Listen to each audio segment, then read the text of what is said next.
Me llamo Elías y quiero compartir con ustedes mi trayectoria. Desde que tengo memoria sentía una poderosa convocatoria divina en mi ser. Crecí en la ciudad de Tisbe, en Gilead, siempre bajo la influencia y majestad del Señor, en una época de grandes convulsiones en Israel, durante el reinado de Acab. Me levanté como un mensajero de Dios, en una época en que Acab y su esposa, Jezabel, desviaban al pueblo hacia la adoración de Baal, un dios extranjero, rompiendo la lealtad al legítimo Dios de Israel.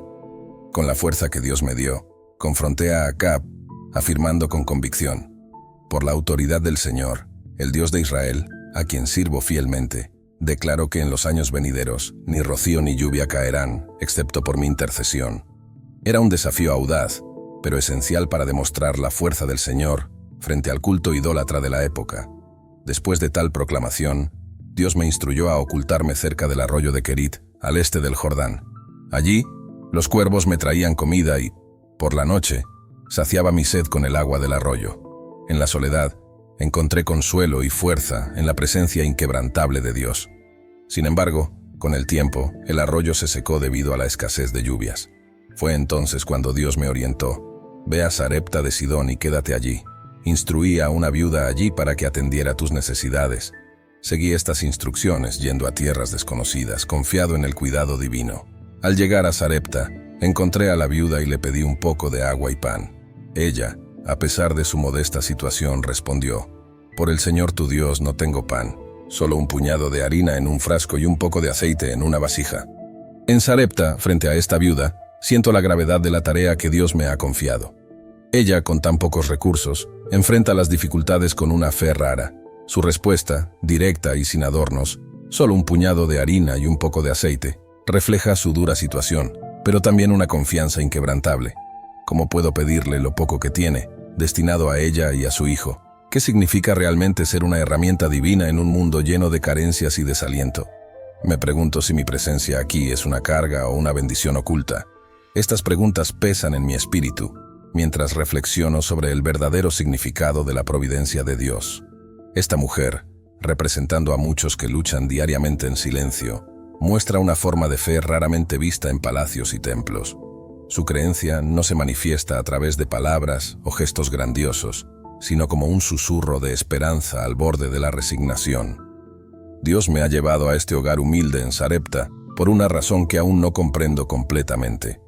En la sencillez de ella y de su hijo, están a punto de presenciar un milagro. Sin embargo, quizás el verdadero milagro sea la fe resiliente ante la adversidad. Dios, en su infinita sabiduría, eligió este lugar, esta mujer, para manifestar su poder y amor. Yo, Elías, soy solo un mensajero, un instrumento en sus poderosas manos. Que esta experiencia en Sarepta sirva como recordatorio de que, incluso en las mayores necesidades, la ayuda de Dios siempre está al alcance, a menudo de maneras inesperadas o inmediatamente incomprensibles. Entonces le dije a la viuda: no temas, ve a tu casa y haz lo que te dije. Pero primero, prepara un pequeño pan con lo que tienes y tráemelo. Luego, haz algo para ti y tu hijo. Y así proclamó el Señor, el Dios de Israel: el pote de harina no se agotará, ni la jarra de aceite se vaciará, hasta que el Señor haga llover sobre la tierra. Y eso es exactamente lo que sucedió. La viuda, su hijo y yo nos sustentamos durante un largo periodo. Según la promesa del Señor, la harina y el aceite no se agotaron durante el tiempo que viví con la viuda. Pero, en un trágico revés, su hijo enfermó gravemente y finalmente falleció. Ella, desesperada, me confrontó, cuestionando si mi presencia había sacado a la luz sus pecados, lo que resultó en la muerte de su hijo. Tomé al niño de sus brazos, lo llevé a la habitación donde estaba alojado y lo acosté en mi cama. Supliqué al Señor: oh Dios, ¿por qué traer desgracia a esta viuda que me hospedó, permitiendo que su hijo muera? Me puse sobre el niño 3 veces, clamando al Señor para que le devolviera la vida. Y el Señor escuchó mi clamor. La vida volvió al cuerpo del niño y resucitó. Bajé con él y lo entregué de nuevo a su madre. Ella, maravillada, exclamó: ahora tengo la certeza de que eres un hombre de Dios y que las palabras que proclamas en nombre del Señor son verdaderas. Después de estos acontecimientos, el Señor me instruyó a encontrarme con Acab, pues enviaría lluvia sobre la tierra. En mi camino, me encontré con Abdías, un fiel siervo del Señor, que había escondido a 100 profetas para protegerlos de Jezabel. Al reconocerme, Abdías se postró ante mí. Le pedí que informara a Acab de mi presencia. Cuando Acab me encontró, me acusó de ser la causa de los problemas en Israel. Respondí con convicción: no soy yo quien perturba a Israel, sino usted y su casa, por haberse apartado de los mandamientos del Señor y seguir a dioses falsos. Enfrentar a Acab fue sentir el peso de la verdad contra el poder. Sus palabras, el perturbador de Israel, resonaban en mis pensamientos, acusándome de ser la raíz de los problemas de Israel. Sin embargo, sabía que la verdadera perturbación provenía de aquellos que se habían apartado de los caminos del Señor. La ironía de las palabras del rey no pasa desapercibida para mí. Él, un monarca que se ha desviado, me ve, un mensajero de Dios, como la causa de sus dilemas. No fue solo una afirmación casual cuando dijo: tú y tu linaje han desobedecido los mandamientos del Señor, siguiendo a los Baales. Estas palabras, que resuenan desde el propio Señor, llevan consigo una gravedad, una autoridad que va más allá de mi existencia. Yo, como profeta, cargo con el peso de una responsabilidad que no es ligera: desafiar a un rey, denunciar su adoración falsa y su degeneración. Hay un riesgo, un peligro intrínseco en este acto, pero la audacia de expresar la verdad nace de mi sólida fe en el Dios de Israel. Acab, con su poder e influencia, podría fácilmente aniquilarme. Sin embargo, no me siento amedrentado por el poder terrenal, porque mi lealtad está con un Dios que supera a cualquier monarca o imperio. Este enfrentamiento no se reduce a un conflicto entre dos individuos, sino entre dos trayectorias de vida: la lealtad a Dios frente a la renuncia y la idolatría. Ante Acab, no solo reafirmo mi creencia, sino también la supremacía del Dios a quien sirvo. Es un momento decisivo, un enfrentamiento entre lo sagrado y lo profano, entre la voluntad divina y los deseos humanos. Y en esta encrucijada, mi esperanza y oración son que Israel opte por volver al Señor, dejando atrás a los ídolos que los han extraviado hacia el error y la ruina. Luego, lancé un desafío a Acab: reunir a todo Israel en el Monte Carmelo, junto con los 450 profetas de Baal y los 400 profetas de Asera, respaldados por Jezabel. En el monte cuestioné al pueblo de Israel: ¿hasta cuándo vacilarán entre dos opiniones? Si el Señor es Dios, síganlo, pero si es Baal, entonces síganlo. Pero el pueblo no respondió. Por lo tanto, propuse una prueba. Soy el único profeta del Señor que queda, pero Baal tiene 450. Traigan 2 bueyes, que ellos elijan uno, lo despedacen y lo coloquen sobre la madera, pero sin encender el fuego. Me encargaría del otro buey, colocándolo sobre la madera, pero tampoco encendería el fuego. Entonces les pedí que invocaran el nombre de su Dios, y yo clamaría en el nombre del Señor. El Dios que respondiera con fuego demostraría ser el verdadero Dios. Todo el pueblo estuvo de acuerdo con esta prueba. Los profetas de Baal eligieron su buey, lo prepararon y invocaron a Baal desde el amanecer hasta el mediodía, pero no hubo ninguna señal de respuesta. Giraban alrededor del altar que habían construido, y yo los provocaba: griten más fuerte porque Él es un Dios, tal vez esté reflexionando, ocupado o de viaje, tal vez esté dormido y necesite ser despertado. Levantaron sus voces, autoinfligiéndose con espadas y lanzas, como era su costumbre, hasta que la sangre fluía, pero aún así no hubo respuesta, ninguna señal, nadie que los atendiera. Cuando llegó mi turno, restauré el altar del Señor, que estaba destruido. Tomé 12 piedras, representando a cada tribu de los descendientes de Jacob, a quienes el Señor había llamado Israel. Con esas piedras, erigí un altar en honor al Señor y cavé una zanja a su alrededor. Organicé la madera, despedacé el buey y lo coloqué sobre la leña. Luego instruí: llenen 4 grandes cántaros de agua y derrámenlos sobre el sacrificio y la madera. Después de que lo hicieron, ordené: repitan el proceso. Y lo hicieron una vez más. Una tercera vez, instruí, y así lo hicieron. El agua fluía alrededor del altar, incluso llenando la zanja. Aquí, en el Monte Carmelo, frente al altar reconstruido, siento el peso de este momento decisivo. Reconstruir el altar del Señor, piedra por piedra, lleva un simbolismo y un significado profundos. Cada piedra, simbolizando a una de las tribus de Israel, remite al pacto roto, a la unidad desmantelada, a la fe olvidada. Este altar, que en otro tiempo fue un lugar de comunión con Dios, ahora se encuentra en ruinas, reflejando la situación del propio pueblo de Israel. Reconstruir este altar va más allá de un gesto físico. Es un llamado al arrepentimiento, una invitación a reavivar la alianza con Dios. Al posicionar cada piedra, siento la presencia del Señor, su pesar por la deslealtad de su pueblo, pero también su incesante esperanza en su redención. Mientras organizo la madera y preparo al buey para el sacrificio, reflexiono sobre la fe implícita en este acto. Derramar agua sobre el altar repetidamente es un paradigma, especialmente durante una sequía, pero representa una poderosa afirmación de confianza en Dios, un desafío a lo convencional, una fe que trasciende la comprensión humana.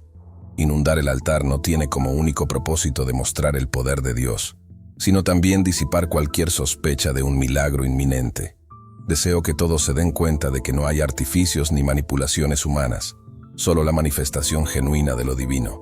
Con una combinación de expectación y calma, sé que Dios responderá, pero también entiendo la magnitud de lo que estoy solicitando. Pido una señal concreta de lo inmaterial, una prueba indudable de su presencia y poder. En este altar, erigido con fe y esperanza, hago más que solo preparar un sacrificio. Estoy preparando el escenario para un encuentro entre Dios y su pueblo, un momento de revelación, restauración y renovación. Es un llamado para que Israel supere las circunstancias inmediatas, los dioses ilusorios y las promesas vacías, y regrese al único Dios verdadero, que nunca ha abandonado a su pueblo, a pesar de sus fallas y transgresiones. En el momento del sacrificio, me acerqué y elevé una oración. Señor, Dios de Abraham, de Isaac y de Israel, permíteles reconocer hoy que eres el Dios de Israel, que soy tu siervo y que he actuado según tu voluntad. Supliqué, escúchame, Señor, para que este pueblo comprenda que tú eres el Dios verdadero y que guías sus corazones de vuelta a ti. De repente, el fuego divino descendió de los cielos, consumiendo el sacrificio, la madera, las piedras, el suelo, e incluso evaporó el agua de la zanja. Al presenciar esto, el pueblo se arrodilló, exclamando al unísono, «El Señor es el Dios verdadero». Luego, ordené la captura de los profetas de Baal. Ninguno escapó. Los llevamos al valle de Quisom, donde fueron ejecutados. Después de eso, le advertí a Acab, «Ve, come, porque el sonido de una gran lluvia se acerca». Subí a la cumbre del Carmelo, me incliné hasta el suelo, con el rostro entre las rodillas. Envié a mi sirviente para que observara el mar. Regresó varias veces sin novedades, hasta que, en la séptima vez, informó que una pequeña nube estaba surgiendo del mar. Le advertí a Acab que preparara su carroza y partiera para evitar quedar atrapado por la inminente lluvia. Pronto, el cielo se llenó de nubes y viento, y una lluvia torrencial cayó. Acab partió hacia Jezreel, mientras el poder del Señor me impulsaba, corriendo delante de su carroza hasta la entrada de Jezreel. Cuando Jezabel se enteró de todo lo que había sucedido, juró matarme. Temeroso, huí para salvar mi vida. Llegué a Beerseba, en Judá, y dejé a mi sirviente allí. Solo, caminé por el desierto durante un día y, agotado, me senté bajo un enebro, deseando el final de mi jornada. Ha llegado el momento, Señor, oré, de poner fin a mi jornada. Te pido que lleves mi vida, porque no me considero superior a mis ancestros. Luego, me acosté y me dormí a la sombra del enebro, sintiendo el abrumador peso de la desesperación. La amenaza palpable e inminente me lleva al borde del miedo y la desesperanza. La ironía de la situación es clara. Después de mostrar el poder de Dios en el Monte Carmelo, ahora me veo huyendo, derrotado y sin aliento. «Basta, Señor», exclamo en mi oración. Estas palabras son más que una simple solicitud. Son la expresión de un alma exhausta, un corazón quebrantado por el rechazo persistente y la hostilidad. El anhelo de que todo termine marca el punto máximo de mi agotamiento, un indicio de mi vulnerable humanidad. Reflexionando sobre el camino hasta aquí, considero el impacto de mis acciones, el milagro en el Carmelo, la lluvia después de años de sequía, el desafío a los profetas de Baal. Todo parece ahora distante, oscurecido por la sombra amenazante de la muerte que me rodea. No soy superior a mis ancestros, pienso. Ellos también enfrentaron persecuciones, sufrimientos, y finalmente encontraron su destino. ¿Será el mío similar? Aquí, acostado bajo el enebro, siento una profunda soledad, un sentimiento de desamparo. Pregunto, ¿dónde está Dios en este momento de extrema necesidad? Fue en vano mi fe. Las victorias y milagros pasados ahora parecen distantes, casi ilusorios, frente al miedo y la incertidumbre actuales. Sin embargo, este momento de desesperación también revela una verdad sobre la naturaleza humana. No importa cuán fuertes o dedicados seamos, todos tenemos nuestros límites, nuestro punto de quiebre. La fe no nos protege del miedo o el agotamiento. Al contrario, nos ofrece refugio, una promesa de compañía incluso en las sombras más oscuras de la existencia. Al rendirme al sueño bajo el enebro, entregué también mi espíritu a Dios, anhelando que, incluso en la profundidad de mi desaliento, su compasión y amor me envolvieran todavía. Dormí bajo el enebro y en medio del descanso, un ángel me despertó, diciendo: «Levántate y come». A mi alrededor encontré un pan cocido sobre brasas y una jarra de agua. Después de comer y beber, volví a acostarme.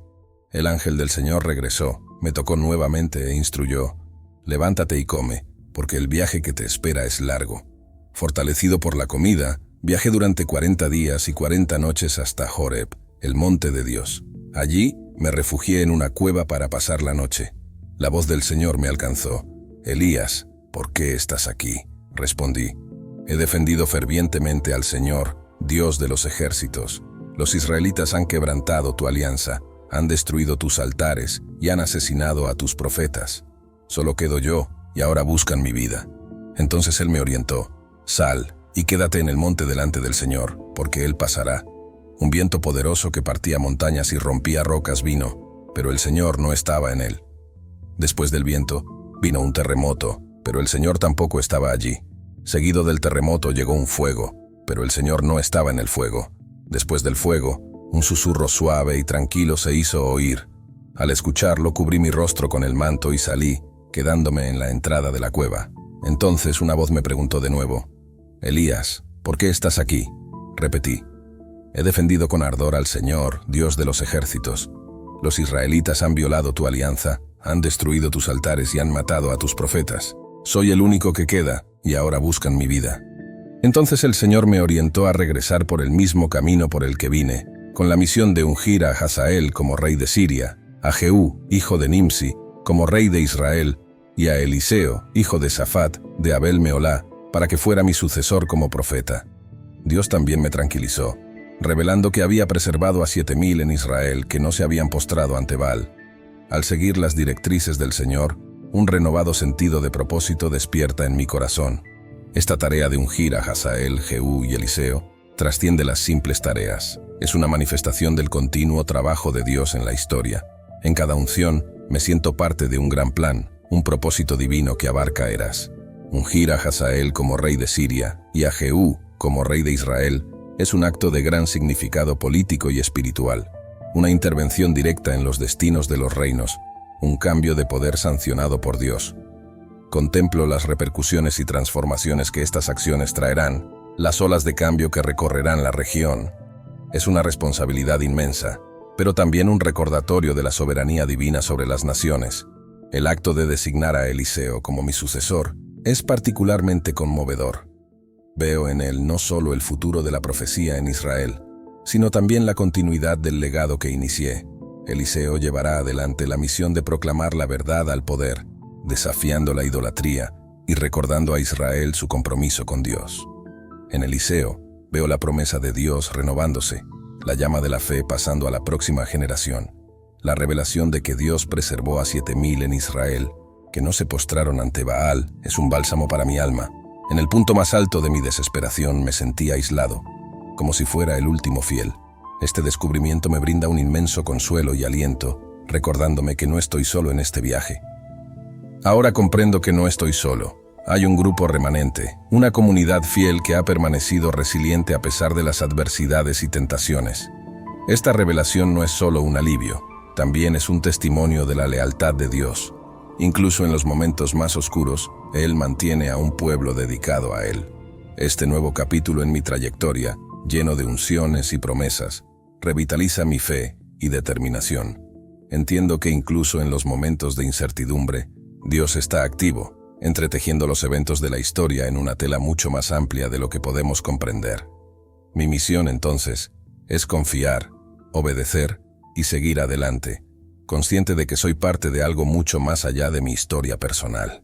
Siguiendo las instrucciones del Señor, fui al encuentro de Eliseo, hijo de Safat. Lo encontré arando la tierra con 12 pares de bueyes y él estaba con el 12º. Al acercarme, arrojé mi manto sobre él. Entonces, Eliseo abandonó los bueyes y vino hacia mí, pidiendo permiso para despedirse de sus padres antes de seguirme. Le dije: «Ve y regresa, recuerda lo que he hecho por ti». Eliseo se despidió de su familia, sacrificó el par de bueyes y, con los instrumentos de arado, cocinó la carne, ofreciéndola al pueblo que se reunió para comer. Después de eso, se levantó, partió y comenzó a seguirme. Algún tiempo después, me encontré nuevamente ante Acab. Nabote, un israelita de Jezreel, tenía una viña cerca del palacio de Acab. El rey deseaba la viña para convertirla en un huerto de hortalizas, debido a su cercanía con la residencia real. Acab propuso a Nabote un precio más ventajoso, o una viña de mayor valor a cambio de la suya. No en tanto, Nabote se negó firmemente diciendo, «Que el Señor me preserve de ceder la herencia de mis padres».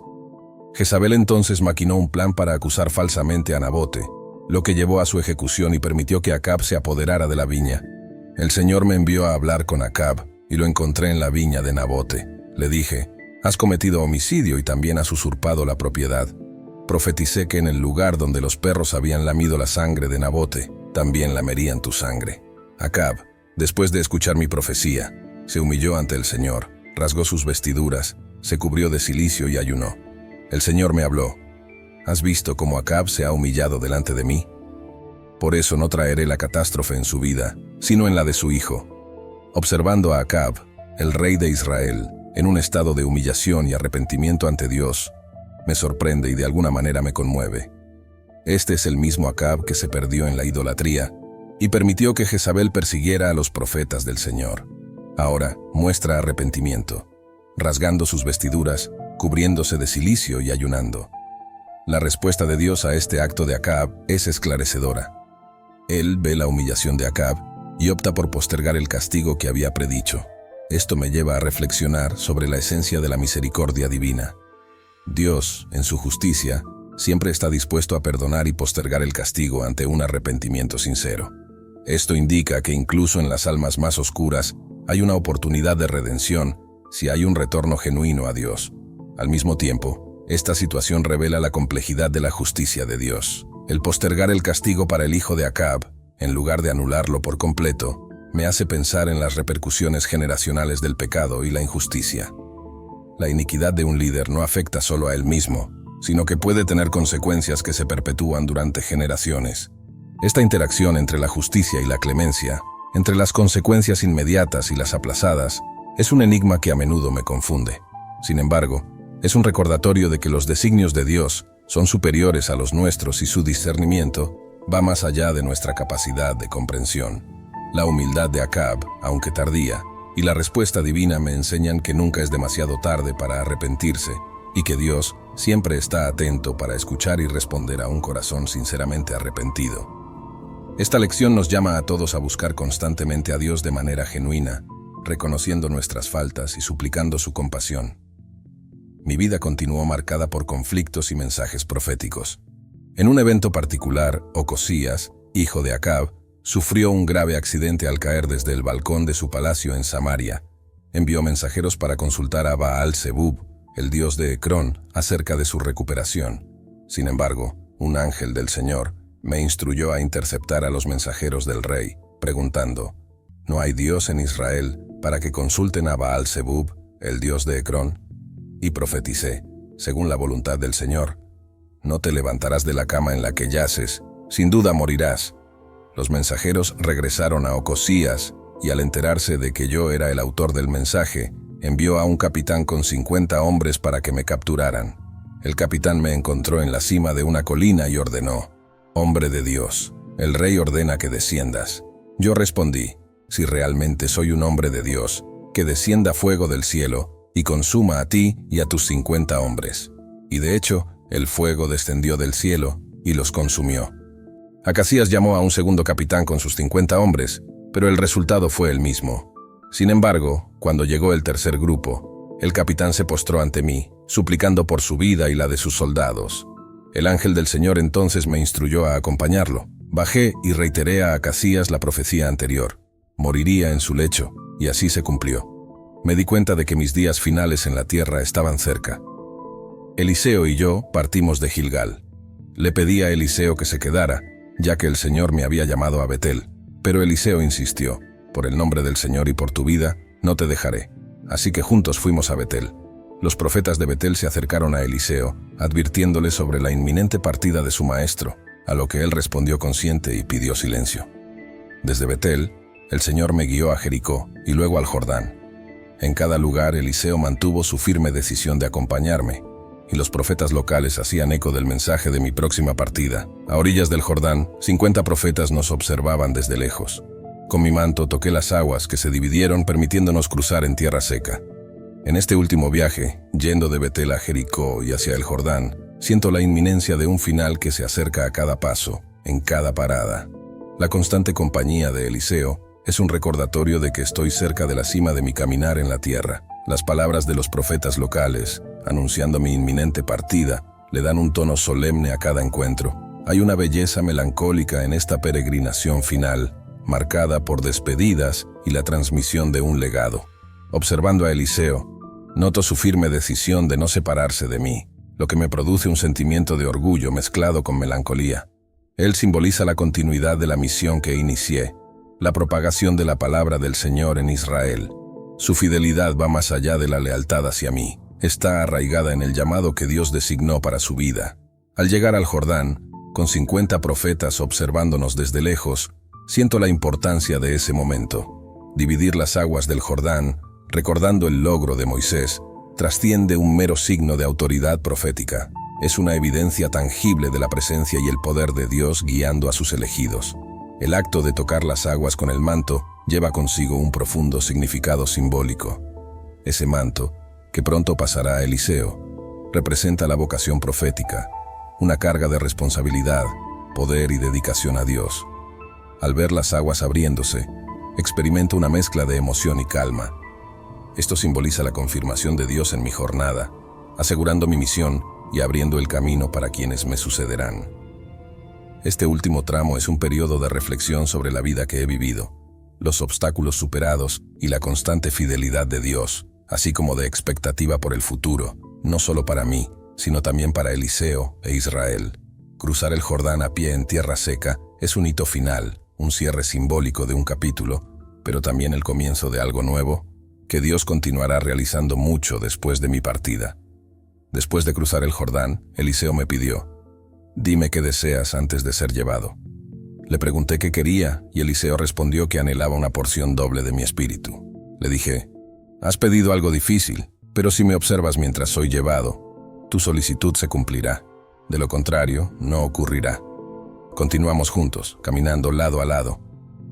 Eliseo y yo, después de cruzar el Jordán, enfrentamos un momento crucial. Él me pidió: «Dime qué deseas antes de ser llevado». Esta solicitud tenía un peso enorme, una oportunidad para que Eliseo revelara sus aspiraciones más íntimas. Al pedir una doble porción de mi espíritu, percibí la magnitud de su ambición y la sinceridad de su compromiso con la vocación profética. No anhelaba riquezas, poder o reconocimiento, sino una profunda participación en el espíritu que guió mi ministerio. Esta petición refleja su deseo de no solo dar continuidad, sino también ampliar la obra que comencé. «Has pedido algo complejo», dije. Mis palabras no eran una negativa, sino un reconocimiento de la grandeza de su solicitud. La doble porción del espíritu no es algo que yo pudiera conceder por voluntad propia o fuerza. Es un don divino otorgado por Dios a los elegidos y capacitados, la condición que establecí. Si me ves cuando sea llevado, se te concederá. De lo contrario, no. No era un desafío al azar, sino una prueba de fe y preparación. Presenciar mi ascenso significaría presenciar un evento de revelación divina, una experiencia que trasciende lo ordinario y entra en lo sagrado. En esta petición de Eliseo, veo más que la transferencia de un manto, es la continuidad de una misión, un punto de transición donde lo antiguo y lo nuevo convergen, donde el legado de un profeta está a punto de ser entregado a otro. Esta petición y mi respuesta marcan un cambio de época, un nuevo capítulo en el designio divino para Israel. Reflexionando sobre este momento, siento una mezcla de emociones: esperanza por lo que está por venir, melancolía por la próxima despedida y gratitud por tener un sucesor como Eliseo, que tiene una visión tan noble y un corazón tan entregado al servicio de Dios. En cuanto Eliseo y yo caminábamos y conversábamos, de repente, un carro de fuego y caballos llameantes aparecieron y nos separaron. Luego fui arrebatado a los cielos en un torbellino. Eliseo fue testigo de esto y exclamó: mi padre, los carros de guerra y los jinetes de Israel». Y entonces ya no me vio. Tomado por la emoción, Eliseo rasgó sus vestiduras en dos partes y recogió mi manto que había caído durante la ascensión. Regresó al Jordán, sosteniendo el manto que me había pertenecido, y al llegar a las aguas preguntó: ¿Dónde está el Señor, el Dios de Elías? Al tocar las aguas con el manto, éstas se dividieron, permitiendo que Eliseo cruzara. Los profetas de Jericó, que observaban desde lejos, reconocieron: el espíritu de Elías reposa sobre Eliseo. Se acercaron y se postraron ante él. De esta manera mi jornada en la tierra concluyó, pero mi legado persistió a través de Eliseo y las innumerables generaciones posteriores, perpetuando el recuerdo del poder y la fidelidad del Dios de Israel. Mi nombre es Elías, y esta es mi historia. Damas y caballeros, si disfrutaron de esta increíble narración, no olviden suscribirse al canal, darle like y compartir desde donde estén viendo. Que Dios los bendiga grandemente.